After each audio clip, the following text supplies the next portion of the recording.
तो hello everyone, आज की इस वीडियो में हम आपको बताएंगे पॉलीटेक्निक क्या होता है।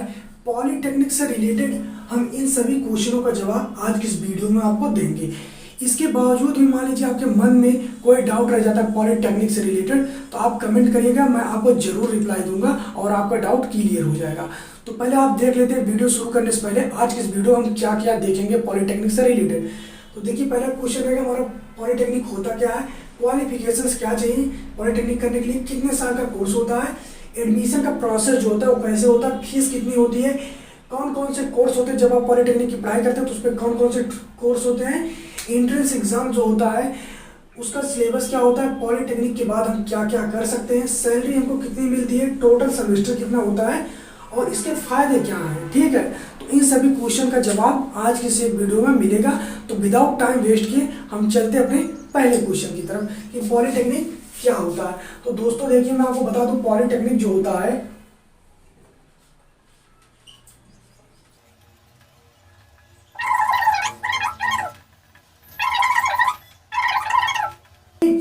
तो पॉलीटेक्निक हम क्या कह सकते हैं, बहुत सी तकनीकों का समावेशी पॉलीटेक्निक कहलाता है। यदि आपसे कोई पूछे पॉलीटेक्निक क्या होता है तो बहुत से तकनीकों का समावेशी पॉलीटेक्निक कहलाता है। इसमें क्या होता है कि देखिए, बहुत सी चीजें रहती, बहुत से कोर्स रहते हैं, आप कोई सा भी कोर्स कर सकते हो। और जब आप पॉलीटेक्निक करते हो ना, तो इसमें क्या होता है, कोई भी चीज जब आप सीखते हो तो आपको प्रैक्टिकली नॉलेज ज्यादा बताया जाता है। यानी जैसे मान लीजिए आप कोई चीज सीख रहे हैं तो उसके प्रैक्टिकल आपको दिखाया जाएगा, डायरेक्ट प्रूफ, क्योंकि आपको कम समय में प्रशिक्षित किया जाता है जिससे आप आगे काम कर सकें, कम समय में आपको तैयार किया जाता है। और इसमें पॉलीटेक्निक क्या है आप सब जान गए होंगे, बहुत सी तकनीकों का समावेशी पॉलीटेक्निक कहलाता है। आसान शब्दों में कहें, इसमें देखिए बहुत सी चीजें रहती है, आप कोई सा भी पढ़ाई कर सकते हो और इसके साथ साथ जो भी आप पढ़ते हो आपको प्रैक्टिकल ज्यादा कराया जाता है जिससे आप कम समय में प्रशिक्षित किया जाए और आप तैयार हो जाए जिससे आप आगे काम कर सकें। दूसरा क्वेश्चन, तो देखिए जो क्वालिफिकेशन चाहिए, देखिए आपके पास ज़्यादा से ज़्यादा कुछ भी हो लेकिन जो मिनिमम चाहिए वो आप हाई स्कूल पास आउट हो, हाई स्कूल जो है पास आउट हो। और जो आप हाई स्कूल पास आउट हो उसमें जानते हैं आपका सब्जेक्ट क्या होना चाहिए, एम से यानी कि मैथ होना चाहिए, मैथ, साइंस और इंग्लिश होना चाहिए। और इन सभी सब्जेक्ट में आपके 35% मार्क्स होना चाहिए जो कि सबका होता है। इन तीनों में मैथ, साइंस और इंग्लिश में 35% मार्क्स आपका होना चाहिए जो सभी का लगभग होता है। तो मिनिमम आपका क्या होना चाहिए, हाई स्कूल आप पास आउट हो या इसी साल बोर्ड एग्जाम का पेपर आप दिए हो। जैसे मान लीजिए आप इसी साल बोर्ड एग्जाम का पेपर दिया, आपका रिजल्ट नहीं है, तब भी आप फॉर्म अप्लाई कर सकते हैं।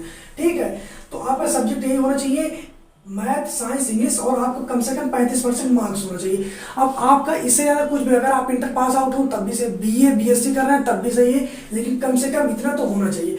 अब देखिए कोर्स कितने साल का होता है, तो मैं आपको बता दूं पॉलीटेक्निक जो होता है 2 साल का भी होता है, 3 साल का होता है, लेकिन जो ज्यादातर स्टूडेंट करते हैं वो 3 साल का ही करते हैं। और जो 2 साल का करते हैं ना उसको कहते हैं लेटरल एंट्री। अब देखिए ये क्या होता है, तो मैं आपको अब इसको पूरा अच्छे से समझा दे रहा हूं कि 2 साल लेटरल एंट्री क्या होता है और 3 साल वाला क्या होता है। मैं पहले लिख दिया जिससे आपका टाइम वेस्ट ना हो, क्योंकि मैं लिखता तो आपका टाइम वेस्ट होता। तो चलिए समझ लेते हैं कि पॉलीटेक्निक जो क्वालिफिकेशन होता है, मैंने आपको बता दिया कि मिनिमम जो आपको चाहिए हाई स्कूल पास आउट हो, लेकिन हमें आपको पता है कोर्स जो होता है 3 साल का भी होता है, 2 साल का भी होता है। अब इस चीज को अच्छे से समझ लेते हैं। तो देखिए, यदि आप हाई स्कूल पे के बेस पे करते हैं तो आपका ये सब्जेक्ट होना चाहिए 35% मार्क्स। आपका तब कितने साल का कोर्स रहेगा, 3 साल। ठीक है, और मान लीजिए यदि आप इंटर में हैं, इंटर पास आउट कर लिए हैं, लेटरल एंट्री के थ्रू आप यदि एडमिशन ले रहे हैं, जिसे हम ग्रुप के कहते हैं, क्योंकि जब आप एंट्रेंस एग्जाम का फॉर्म भरने जाएंगे ना तो आप ग्रुप के आधार पर भरते हैं, ग्रुप के बेस पे आप फॉर्म अप्लाई करेंगे, तब उसको जब उसके थ्रू आप एडमिशन लेते हैं ना तो उसको कहते हैं हम लेटरल एंट्री। तो उसमें आपका 2 साल का कोर्स होता है, यानी कि आप जब पॉलीटेक्निक में एडमिशन लेंगे तो आप डायरेक्ट सेकंड ईयर में जाएंगे, तो आपका सेकंड ईयर और थर्ड ईयर 2 ही ईयर पढ़ना पड़ता है, इसलिए आपका कोर्स जो होता है वो 2 साल का हो जाता है। अगर आप इसके थ्रू आते हैं तो आपको फर्स्ट ईयर, सेकंड ईयर और थर्ड ईयर 3 साल देना पड़ता है, इसीलिए 3 साल का कोर्स होता है। तो आप समझ गए होंगे। लेकिन जो एवरेज स्टूडेंट होते हैं, यानी कि 80% स्टूडेंट जानते हैं किस कैटेगरी का आते हैं, वो इस कैटेगरी के अंतर्गत आते हैं। अब आप पूछेंगे ये कौन सी है, जैसे मान लीजिए इंटर तो पास आउट रहेंगे पर करेंगे हाई स्कूल के बेस पे। जैसे मान लीजिए मैं इंटर पास आउट हूँ लेकिन मैं पॉलीटेक्निक जो कर रहा हूँ हाई स्कूल के बेस पे कर रहा हूँ।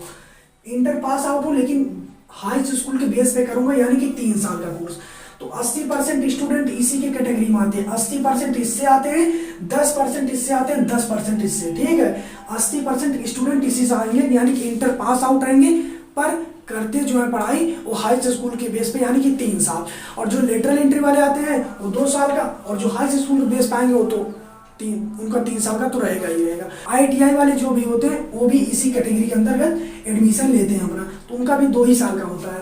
अब चलिए देखते हैं एडमिशन प्रोसेस क्या होता है। तो देखिए एडमिशन प्रोसेस में क्या होता है, पहले आप एंट्रेंस एग्जाम भरते हैं, मतलब फॉर्म अप्लाई करते हैं। इसके बाद आप एग्जाम देंगे, यदि आप एग्जाम क्वालिफाई कर लेते हैं तो आपका डॉक्यूमेंट वेरिफिकेशन होता है, और इसके बाद आपका कोई जिस तरीके से आपका नंबर रहेगा उस हिसाब से आपको कॉलेज मिल जाएगा। और यदि आप नहीं कर पाते तो आप नज़दीकी में किसी प्राइवेट कॉलेज में एडमिशन ले लेते हैं, ठीक है। अब देखिए फीस, तो फीस के बारे में मैं आपको बताऊं तो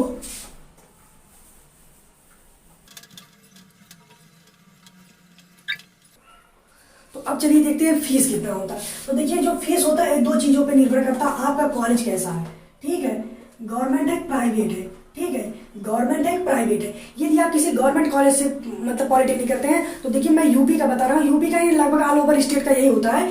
आपका मैक्सिमम जो होता है ना 15,000 फीस होगा, मतलब मैक्सिमम बता रहे हैं, ज़्यादा ज़्यादा। जैसे अभी हम जहाँ से पढ़ रहे हैं 11,000 रुपये फीस है, 11,000 रुपये फीस है, और उससे ज़्यादा ही स्कॉलरशिप आ जाता है। लेकिन यदि आप मान लीजिए मैक्सिमम, अगर आप मान लीजिए किसी अदर स्टेट्स हो तो शायद आपका इतना होगा, बाकी मैक्सिमम ज़्यादा से ज़्यादा 15,000, इससे ज़्यादा नहीं होगा। और यदि आप प्राइवेट करते हैं तो प्राइवेट यार जो बता रहे हैं 30 से 35,000, 30 से 35,000 आपका मतलब फीस रहेगा। और एक चीज़ ये भी जान लीजिए, ये बढ़ भी सकता है। नॉर्मली कॉलेज में यदि प्राइवेट है लगभग जो है इसी के ड्यूरेशन में आता है 30 से 35 इसी के अंतर्गत लगभग लगवाए जाते हैं। हो सकता है कुछ कॉलेज ऐसे हो जिनका इससे भी अधिक हो, क्योंकि हर जगह अपवाद तो हर जगह है, तो इसमें भी हो सकता है, लेकिन एवरेज जो कॉलेज होते हैं वो इसी के अंतर्गत आ जाते हैं, इससे ज़्यादा नहीं जाता। कोई कम हो सकता है, ज़्यादा भी, पर हमने आपको बताया अपवाद हर जगह है, तो कुछ ही कॉलेज में, बाकी 80 से 90% कॉलेज इसी के अंतर्गत खत्म हो जाते हैं। और गवर्नमेंट का हमने आपको बताया, हमारा जैसे देख लीजिए 11,000 फीस है, लेकिन मैं मैक्सिमम बता रहा हूँ, यदि आप कहीं से और हो मैक्सिमम यदि जाएगा 15,000 जाएगा, इससे ज़्यादा कहीं नहीं जाएगा, पर उससे ज़्यादा आपकी स्कॉलरशिप आ जाएगी।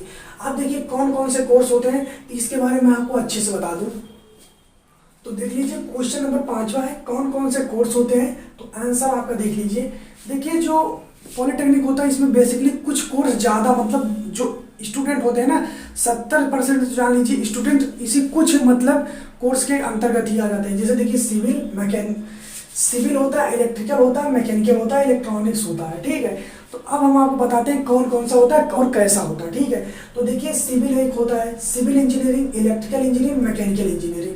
तो देखिए मैकेनिकल में 3 कैटेगरी होती है, एक होता है प्रोडक्शन, ठीक है, एक होता है प्रोडक्शन, और एक होता है कैड, और एक होता है ऑटो, ठीक है।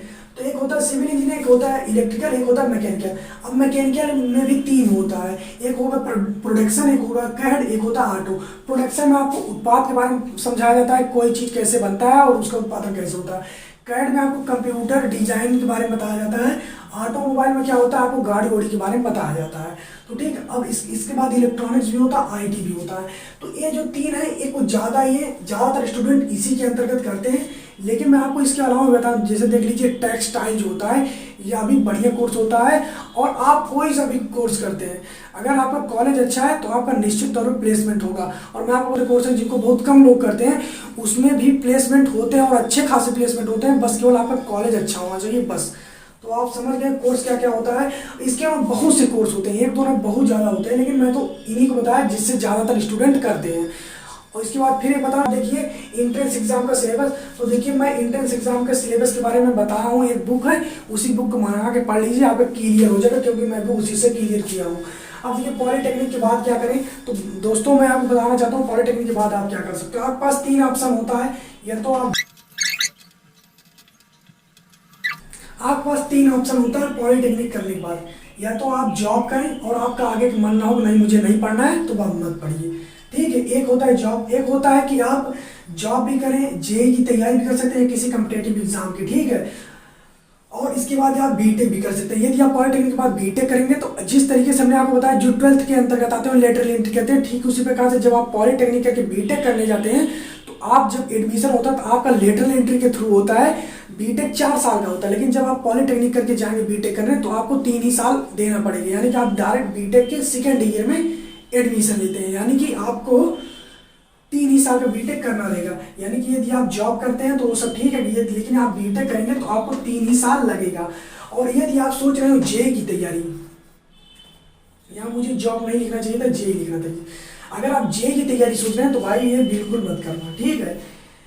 जॉब के साथ जेई की तैयारी करो, जॉब के साथ गवर्नमेंट एग्जाम की तैयारी करो, बट ये सोचिए आप कि अगर हम पॉलिटेक्निक के बाद नहीं 1 साल ड्रॉप कर लें, 1 साल रुक जाएं, हम किसी कोचिंग में जाकर जेई की तैयारी कर लें, बहुत ज़्यादा मूर्खतापूर्वक काम करेंगे। क्योंकि यदि आप जेई की तैयारी किए, जेई आपका क्लियर नहीं हो पाया तो आपके पॉलिटेक्निक करने का कोई महत्व तो नहीं रहेगा। तो इसीलिए मैं आपको बता दूँ, पॉलिटेक्निक यदि आप कर लिए तो जॉब के साथ जेई की तैयारी करो या गवर्नमेंट एग्जाम की, पर अकेले मत करना नहीं मैं केवल जेई ही करूंगा, ऐसा बिल्कुल नहीं करिएगा। और रही बात बीटेक तो आप कर ही सकते हैं, 3 साल का कोर्स रहेगा। अब देखिए सैलरी कितनी मिलती है, तो भाई देखो मैं अपने कॉलेज का हाल स्थिति बता रहा हूँ, जो मेरे दोस्त हैं, क्योंकि मेरे इसमें 8 से 10 दोस्त हैं, तो लगभग आज बात होती रहती है तो बताते रहते हैं, तो उन सब चीज़ को मैं देख के बता रहा हूँ। देखिए जो सैलरी है, महंगाई बढ़ गई है, तो मैं आपको बता दूँ जो एवरेज है, देखिए सैलरी जो होता है एवरेज कॉलेज का 15 से 20 हजार के अंदर हो जाता है, मतलब एवरेज स्टूडेंट का। जैसे देख लीजिए, तो चलिए अब देखते हैं कि सैलरी कितना होता है, यानी जब आप पॉलिटेक्निक पास आउट कर लेंगे तो आपको सैलरी कितना मिलती है।